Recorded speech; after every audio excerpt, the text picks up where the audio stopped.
करब भूखे प्यासे चारों धाम जाई के, का करब भूखे प्यासे चारों धाम जाई के। घर में सेवा होत नइखे जन्म देवे वाली माई के, घर में सेवा होत नइखे जन्म देवे वाली माई के। कतन दुख से पोस देली दूधवा पियाई के, कतन दुख से पोस देली दूधवा पियाई के। घर में सेवा होत नइखे जन्म देवे वाली माई के, तब वो सेवा होत नइखे जन्म देवे वाली माई के। काहे कि दुनिया के रीत रात यह बाकी माई कतना दुख से बेटा पोस के जन्मा दे तरी, लेकिन तबो बेटा के नहीं बुझा, लास्ट में माई बाबू के गजन करत।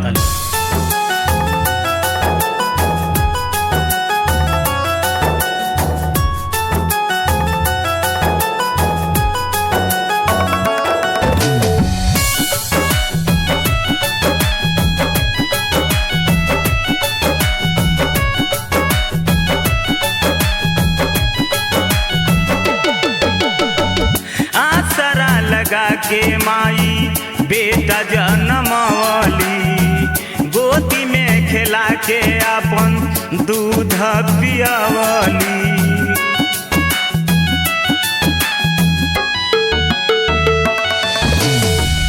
आसरा लगा के माई बेटा जनमवली, गोदी में खिला के अपन दूध पियावली। कि माई बेटा के दर्द जाना तारी, लेकिन आजकल के बेटा माई के दर्द नहीं खे जानत। बुढ़ापा में बाबू माई, बुढ़ापा में बाबू माई पानी मांगे लिखी खियाई के। घर में सेवा होत नहीं खे जन्म देवे वाली माई के, घर में सेवा होत नहीं खे जन्म देवे वाली माई के। कतना दुख से पोस देली दूधवा पियाई के, कतना दुख से पोस देली दूधवा पियाई के। तब वो सेवा होत नइखे घर में बाबू माई के, घर में सेवा होत नइखे जन्म देवे वाली माई के। कहले कि धन हरे माई, धन हरे बेटा, ये कलयुग में माई के कोनो कदर नहीं होत बेटा के द्वारा। माई कतना दुख से 9 महीना घर में पोछली।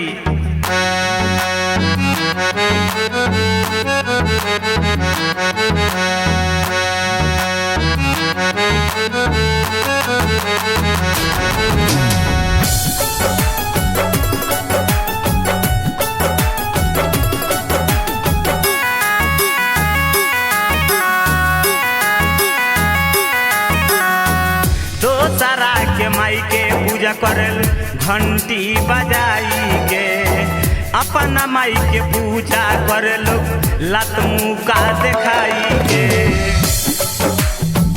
सब कुछ भूल गइल मेहरी के पाई के, सातो जन्म में न चुकैब माई के दूध कर जाके। तोहर वजनो सही होई, तोहर वजनो सही होई जेतना तू आई के। घर में सेवा होत नइखे जन्म देवे वाली माई के, घर में सेवा होत नइखे जन्म देवे वाली माई के। कतना दुख से पोस देली दूधवा पियाई के, कतना दुख से पोस देली दूधवा पियाई के। तब वो सेवा होत नइखे घर में बाबू माई के, तब वो सेवा होत नइखे घर में बाबू माई के। कहे भगवान से दुआ करके माई पूजा पाठ करके कहले कि हमरा के एगो बेटा था कि हमरा बुढ़ापा में काम में आई, लेकिन आजकल के माई कि बेटा कौनो कदर करे वाला नहीं खा। माई जानत रहे कि श्रवण कुमार हुए, लेकिन आजकल के लड़का तो धड़वन कुमार हो गए बड़े।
दुख से पोस देली दूधवा पियाई के, कतना दुख से पोस देली दूधवा पियाई के, तबो सेवा होत नइखे घर में बाबू माई के, घर में सेवा होत नइखे जन्म देवे वाली माई के, घर में सेवा होत नइखे जन्म देवे वाली माई के।